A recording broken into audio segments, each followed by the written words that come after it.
practice in that? Yeah, for sure. Like as you said, I feel like I'm getting more comfortable, like more confident for every game that goes, and yeah, feels better every game. Handling the puck better, making some good plays, and yeah, playing good defense. So yeah, just gonna try and keep going with that. Do you take it as a vote of confidence that lately your time on ice has gone up a bit? Yeah, sure. It's always fun to play and to play more out there. I want to play as much as possible, and yeah, trying to take advantage of every minute I get out there. So. Did you have a welcome to the NHL moment at some point? Or? I don't know. I don't know. Maybe the first game, like just when you got so nervous about, like, so excited about playing everything, and that it went that fast out there. So yeah, maybe that's the first game. What's the biggest difference out there? Is it the pace of play? Or? Yeah, 100%. Like the pace of play, and that every player out there is so skilled. So you gotta be aware all the time out on the ice, and can't make mistakes because then the other team is gonna take advantage of it. We often hear about players coming from lower ranks saying how their teammates are always positioned in the right spot. Yeah. For the purposes of your own game, the way that you like to skate but move the puck too, how has it helped you in your game, the fact that your teammates are where they should be all the time? Yeah, I just say it's easier for yourself because you know that the player is going to be at the right spot all the time, and so you can move the puck a lot faster.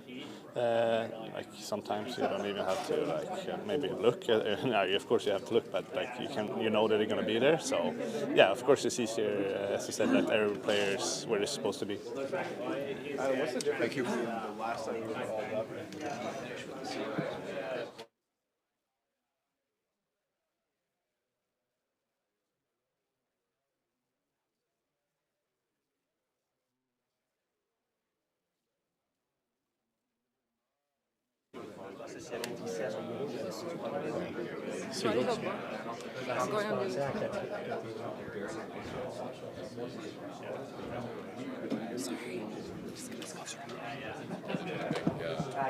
Up to our team so far this season. Why it's a little bit more difficult recently? Is there one or two big reasons at your point of view? I don't think so. I mean, I feel like we just haven't played our best, and it's just been kind of up and down, and those games have been at home. So hopefully we can figure that one out tonight. So you're with what look by your side, what's the aspect of your line that you're really looking to maximize in the coming days, the coming games? I think just kind of building on what we have. You know, we've been kind of on and off as a line, and you know, we've had success offensively, and you know, I think if we can control the puck in the O-zone, we can make stuff happen. And I think defensively and off the rush, we could be probably a little bit better. And you know, it's just work in progress with our line right now. Your last practice was last Wednesday. How tough is it to stay sharp and improve some aspect of the game when you don't practice at all? Yeah, I mean, that's kind of what the schedule has been giving us, and you know, we get these little optional practices. You know, try to keep the hands and the feet ready, and you know, it's all about being mentally sharp for the game, and that's going to be the big thing, especially with the schedule down the stretch before Christmas. Nick, what does the pre-scan tell you about Chicago?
Hutson being out, you've been asked to play chip in on the PK a bit more. Is it something that you value as something that you really want to add to your game? Yeah, I mean, I love the challenge. It's really just fun to go out and try to frustrate the other team's power play. So it's something that I look forward to, and I'm happy that I've been given the opportunity to do that. I was wondering, what have you seen from Adam Engstrom since he's been called up? What sort of game does he have? Yeah, he's a great skater. He reads the game really well. He's physical, and he's got a good first pass. So, he's got a simplicity to his game, but he also has a little bit of offensive flair. He's got a good shot. He's a really good, solid all-around player. Am I wrong, or the Blackhawks were your team when you were growing up? Like what? Yeah, my team. Yeah. So how special is it to play that team again? Yeah, it's really cool. I mean, when I was watching, they were really good, and they were winning Stanley Cup. So thinking about that, and just thinking about being in the league and playing against them, it's really cool for me. I think their PK is 4th in the league. How do you see it as a challenge playing against that PK? They have big D-man, I think. Yeah, obviously we know what we got to do. We got to do our part and stick to the game plan, move pucks quick, get some shots down, and try to break through their PK, and hopefully we do. When you see that Connor Bedard has been such a big piece of Chicago this season, the fact that he's not there, the team rallies and plays a solid game despite the fact that he's not there. What does it say about the team, I guess, rallying together, being the sum of all their parts? Yeah, I mean, when you lose your best player, like they did, he's a huge part of their team and drives a lot of their offense. So I think every guy's just trying to pitch in and help a little more, and it'll help the team in a way. And when he comes back, I'm sure they'll be even more dangerous. So, but he's definitely a big missing piece for sure. Do you guys in the Blackhawks that you follow, like Nazar? What's that? Nazar, did you play with him at all? Yeah. I play with him at NTDP national team. So he's a good guy, a good friend of mine. So it's cool to see how well he's doing. He's doing good this year, and he's always hard to play against. Playing this Chicago team is maybe 2 years away from where you guys are right now, despite you guys being the youngest team. Just how do you jump on a young team early in the game? Yeah, we just got to use our speed, and we know they're a fast team too, but we got to match their pace and stick to our structure and play a really structured game versus them, and see where it takes us. But I think just sticking to our structure will help us a lot. Thanks for your time.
Et voilà.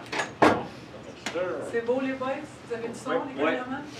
OK, qui veut commencer? Salut Martin.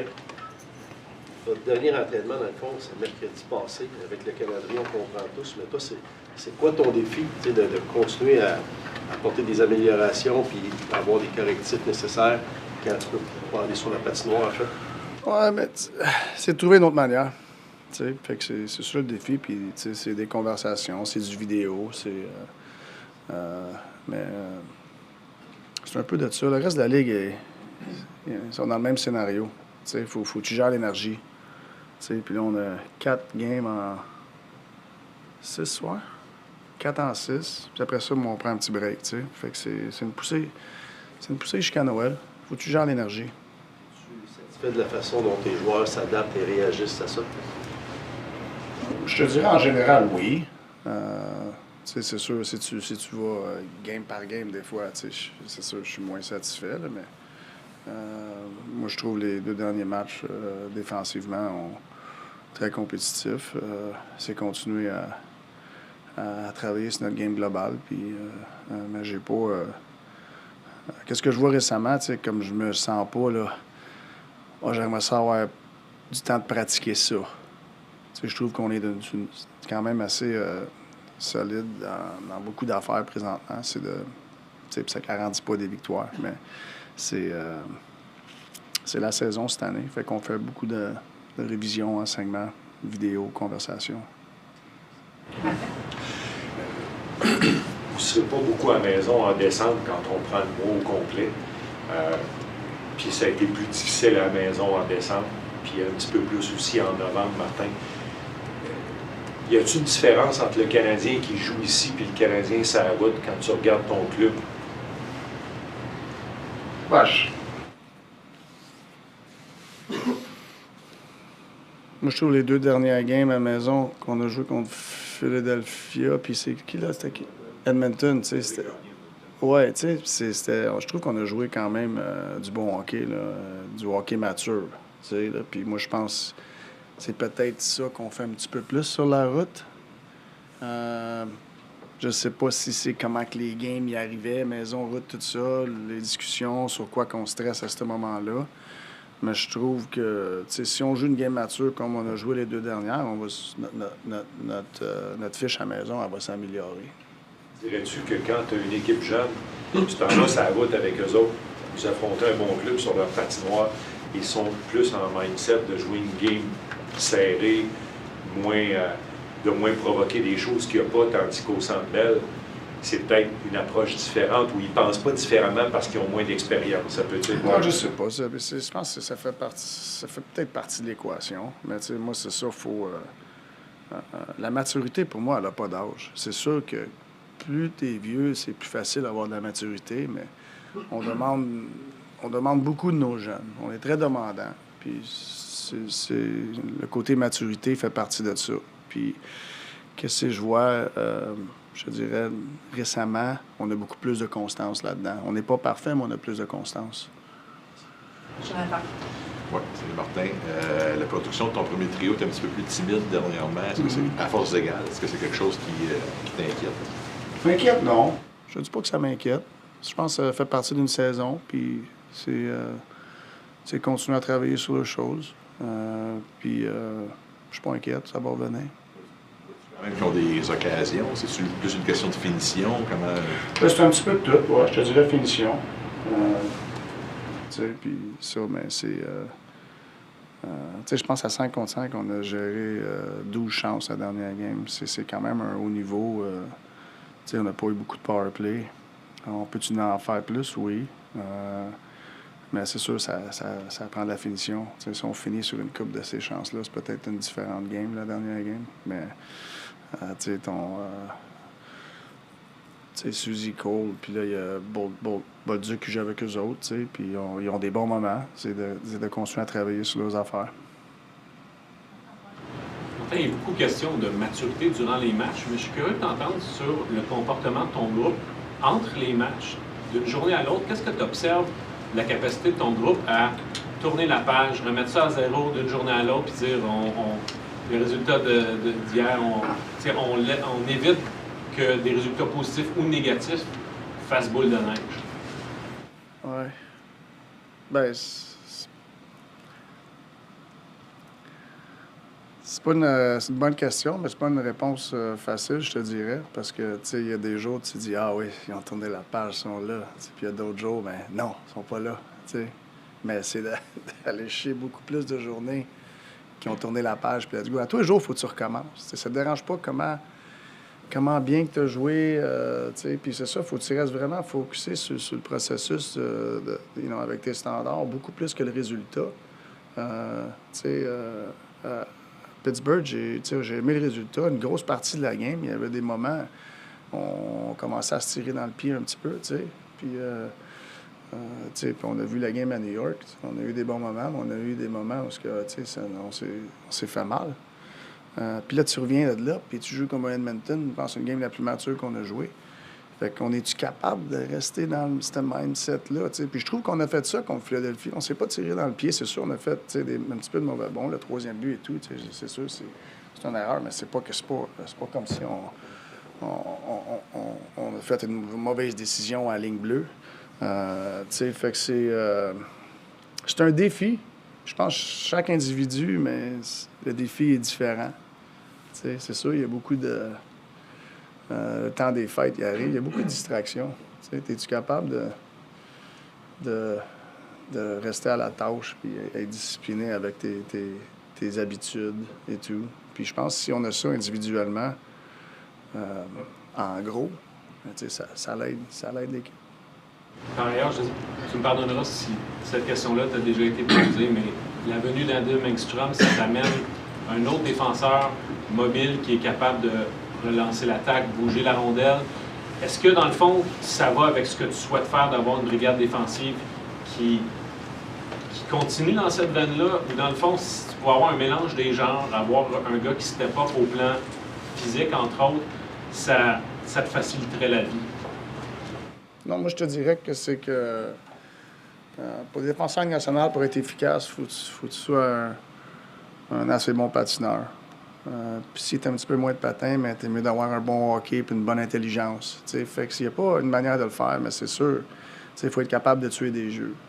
Puis je l'ai dit l'autre jour, les joueurs, ils ne tueront pas les jeux de la même manière, mais il faut être capable de les tuer. Puis moi, je pense que tu peux pas avoir trop de défenseurs qui sont des bons patineurs, qui sont capables de les jouer des deux bords de la glace. Puis en sachant que tuer des jeux, c'est moins le fun, mais on a besoin de ça. Jean-François et Guillaume. Salut Martin, question bien simple. C'est quoi le statut de Mike Matheson pour ce soir? Il est encore Absent ce soir. Ouais. Il y a Dylan Soubol qui disait cette semaine à propos de Mike, autant on parle de ses qualités sur la glace, mais depuis le départ de David Savard, c'est une sorte de coach pour les autres défenseurs. À quel point il est important pour l'enseignement aussi. Oui, c'est sûr. Ouais, mais c'est pas comme s'il n'est pas ici tous les jours. Là. Mais c'est sûr, durant un match, je pense que c'est un gars qui a une voix dans la chambre et tout. Ça prend. Tu remplaces pas ça avec une personne. C'est tout le monde qui essaie de remplacer ça un petit peu par tout le monde. Les questions ont été posées. Stu and Arthur. Dobish and goal tonight? Yeah.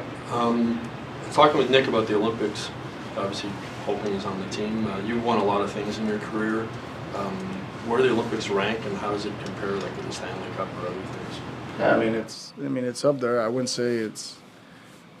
I'd say it's right behind the Stanley Cup for the sole reason that winning a Stanley Cup, you're usually with a group of guys for a few years, and then you go a 2-month stretch of a grind, and guys are playing hurt, and so I would say the Stanley Cup for me, it's one. The Olympic it's special, like it's world stage, and you represent your country. It's up there, but I would say I'd still hold the Stanley Cup in front of it. I know you were upset there was one time you weren't named to the team originally. What's your best advice to Nick, like leading up to that, with there's either the high of making the team or the low of not making the team? Just control what you can. At the end of the day, there's a lot of good players that don't make this team. And it's not because they can't play there. It's just, people make decisions that they're out of your control at that point in time. You can control everything you can up to now, like on the ice. After that, it's out of your hands.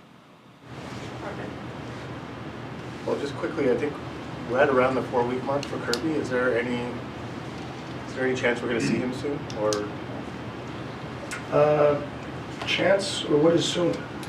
Before Christmas, let's say. I would say no. By Boston. I would say no. Okay. I've heard you said a lot after the game. You just mentioned it before, like the couple of bad bounces.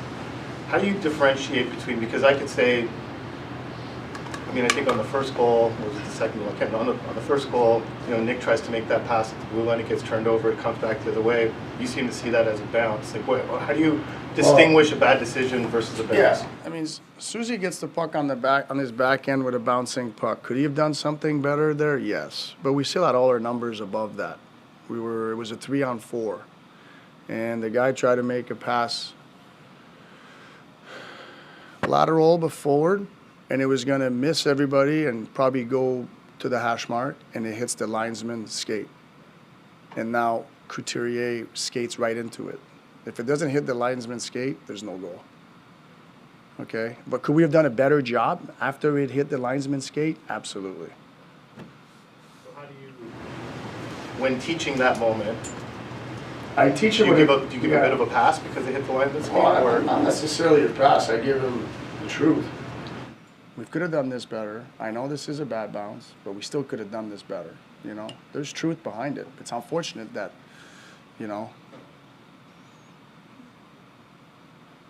that we let that goal go in no matter what. We were there. We could have done a better job for sure. But I think having that bounce, it kind of disrupted everybody. Do you know what I mean? Exactly. We didn't react good enough off the bad bounce. So I guess the teaching is be ready for anything,